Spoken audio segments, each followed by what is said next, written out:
CPRO जो है उनका बयान भी सामने आया है। क्या उन्होंने कहा है इस पूरी घटना के बाद, आइए वो भी सुनते हैं। आरआरबी एग्जाम के रिजल्ट आने के बाद छात्रों में असंतोष देखा गया है और कई जगह छात्र रेल रोकने का प्रयास कर रहे हैं। मेरा सभी छात्रों से सलाह है और निवेदन है कि वे ऐसा न करें। और अभी सूचना हम लोग को मिल रही है कि रेलवे बोर्ड ने छात्रों की समस्या के निराकरण के लिए एक कमेटी का गठन कर दिया है। अतः मेरा छात्रों से निवेदन है कि वे वापस अपने अपने घरों पर जाएं, शांति बनाए रखें और रेल राष्ट्र की संपत्ति है, इसको नुकसान न पहुंचाए। साथ ही जो हमारे रेल यात्रा करने वाले यात्री हैं उनको कोई तकलीफ न पहुंचाए। इसलिए मेरा पुनः निवेदन है सभी छात्रों से कि वो स्टेशन परिसर से अविलंब वापस अपने अपने घरों को लौट जाए। और हमारे साथ इस वक्त आरजेडी के राष्ट्रीय प्रवक्ता नवल किशोर जुड़ गए हैं, उनसे भी बात करते हैं। नवल किशोर जी, जिस तरह की तस्वीरें देखने को मिल रही हैं ये अपने आप में बहुत चिंताजनक हैं। इस तरह से रेलवे की संपत्ति को नुकसान पहुंचाया जा रहा है। शांतिपूर्ण प्रदर्शन कर रहे थे छात्र, फिर वो एकदम उग्र हो गया। क्या आप भी अपील करेंगे कि इस तरह का प्रदर्शन नहीं होना चाहिए और इसकी जांच होनी चाहिए कि दरअसल ये शांतिपूर्ण प्रदर्शन इस तरह से उग्र कैसे हो गया?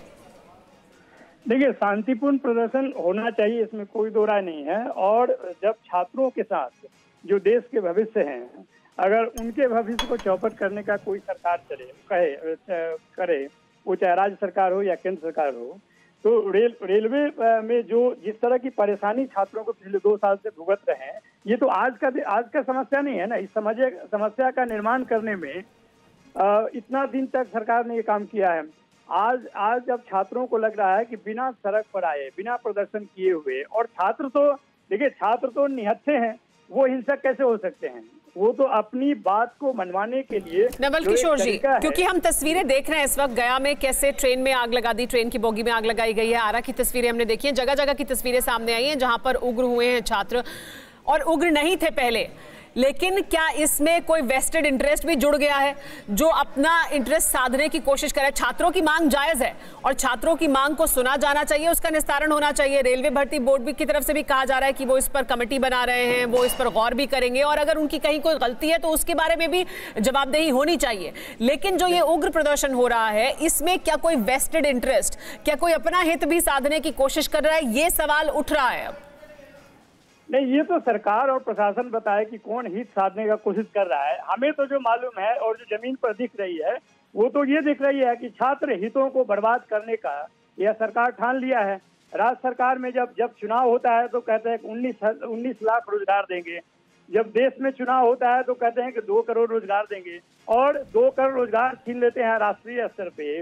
और राज्य में 1 साल से ज्यादा हो गया, एक भी नौकरी नहीं दिया गया। तो आखिर बिहार के युवा या देश के युवा के पास विकल्प क्या बचता है? प्रदर्शन। और बिहार में या कहीं भी जब छात्र प्रदर्शन करते हैं तो वो तो निहत्था ही रहते हैं। उनके पास जो ताकत है वो तो कलम की है और उसी के आधार पे वो अपना हक मांग रहे हैं। अगर कोई दूसरा एलिमेंट है तो उस एलिमेंट की पहचान कीजिए। सरकार के पास सारे वैसे साधन है जिसे पहचान कर सकती है। नहीं तो ये तो कहा ही जा रहा है, ये तो कहा ही जा रहा है कि उन लोगों के खिलाफ भी FIR दर्ज करी जाएगी या केस दर्ज करा जाएगा जो भड़का रहे हैं छात्रों को। क्या कोई भड़का रहा है? जो देश में इतने बड़े बड़े नौकरी के जो छात्र तैयारी कर रहे हैं, देश के सारे सामान्य ज्ञान से लेकर विश्व की जानकारी रखते हैं, उनको कोई भड़का सकता है क्या? उनको ये नहीं मालूम है कि उनकी हित क्या है और अहित क्या है? नहीं, छात्रों के बीच में कोई असामाजिक तत्व घुस सकता है, उनके प्रदर्शन के बीच में घुसकर ये कोशिश की जा सकती है कि अपना हित साधने की कोशिश की जाए। छात्रों को नहीं ये कहा जा रहा है कि वो उग्र हो जाएंगे, लेकिन उनके साथ उस भीड़ में तमाम तरह के लोग हो सकते हैं और कोई अपना हित साधने की कोशिश भी कर सकता है। इस तरफ क्योंकि सवाल उठ रहे हैं, इस वजह से मेरा सवाल आपसे है, क्योंकि आप तो मुख्य विपक्षी दल हैं, तो आप बताएं कि क्या कोई राजनीतिक हित साधने की कोशिश भी हो रही है क्या? नहीं, राजनीतिक हित तो यही है कि बच्चों को नौकरी मिलनी चाहिए। हम जब चुनाव में थे तभी यही बात कर रहे थे, आज भी यही बात कर रहे हैं, और बच्चों का भविष्य बनना चाहिए। जहाँ तक असामाजिक तत्व का सवाल है, जहाँ तक पत्थर चलाने का सवाल है, वो तो पुलिस को ही पत्थर चलाते हुए देखा गया है। आपने भी वो विजुअल्स देखे होंगे। तो लाठीचार्ज बच्चों पे किया गया है, वो तो सरकार के तरफ से प्रोवोकेशन होगा ना। जो असामाजिक तत्व है उसका पहचान और चिन्हित करना तो सरकार का काम है। सरकार दोनों तरीके से फेल है। यह भी निश्चित करने में फेल है कि वहाँ असामाजिक तत्व कौन है, और यह भी निश्चित करने में फेल है कि जो वह नौकरी का प्रक्रिया तैयार करती है उसमें ऐसे समय में परिवर्तन करती है जिस समय में बच्चों को लगता है कि ये तो क्या आरजेडी पार्टी के तौर पर छात्रों के साथ मिलकर इस प्रदर्शन में आगे बढ़ेगी और उनके साथ आप भी क्या प्रदर्शन करेंगे और आप भी क्या इन मांगों को आगे बढ़ाएंगे? देखिए, हमारे लिए बेरोजगारी हटाओ मुद्दा पहले भी था, आज भी है। और जब हम रोजगार की बात कर रहे थे तो हम नौकरी की बात करेंगे। 10 लाख नौकरी बिहार में रिक्त पड़ी है, उसको भरना चाहिए। हम आज भी उस पर कायम हैं और उस चीज के लिए सरकार पे दबाव बनाएंगे। जहां तक आंदोलन का सवाल है, बिहार में छात्र आंदोलन का इतिहास रहा है कि पूरे देश का सरकार बदल दिया है, राज्य का सरकार बदल दिया है। छात्र को आप प्रोवोकेट करेंगे, गुमराह करेंगे, आप कहेंगे और करेंगे नहीं, तो छात्र अपना आंदोलन करने के लिए सक्षम है। उसको किसी राजनीतिक दल की जरूरत थोड़े है। वो तो सड़क पे खुद आ सकता है, अपनी बात कर सकता है, आंदोलन कर सकता है और उसकी ताकत, उसकी संख्या है, उसकी ज्ञान है। क्योंकि ऐसा भी नवल किशोर जी, ऐसा भी कहा जा रहा है, ऐसे भी जानकारियां निकलकर सामने आ रही है और ऐसा कहा जा रहा है कि कुछ शायद केस हो सकते हैं पुलिस की तरफ से दर्ज, जो कोचिंग चलाते हैं वहां लोग और इस तरह के लोग जो कि छात्रों में प्रभाव रखते हैं, वो दरअसल प्रोवोकेट करने की कोशिश कर रहे हैं, प्रोवोकेशन कर रहे हैं, वो भड़काने की कोशिश कर रहे हैं और उनके खिलाफ दर्ज हो सकता है मामला। तो जो भड़काने की कोशिश कर रहे हैं, आपको लगता है उनके खिलाफ मामला दर्ज होना चाहिए? ऐसे तमाम कोचिंग संस्थान या उसके लोग जिनका कोई अपना वेस्टेड इंटरेस्ट भी हो सकता है इसमें? देखिए, ये तो पहली बार है नहीं, आपने देखा ही है कि जेएनयू का उदाहरण आप देख चुके हैं कि असामाजिक तत्व घुसकर बच्चियों को हॉस्टल में घुसकर पीट दिए, कुछ नहीं हुआ। जो जामिया मिलिया का केस था, लाइब्रेरी में जो बच्चे पढ़ रहे थे उसको पुलिस ने पीटा, कोई चिन्हित नहीं किया। आप जिस तरह की राजनीति यहाँ पे देख रहे हैं पिछले 2-3 साल से, जिसमें कि जो लोग मांग रख रहे हैं, जायज मांग रख रहे हैं, उनको पीटा जा रहा है। यहाँ तक कि उसमें पुलिस का बल प्रयोग किया जा रहा है।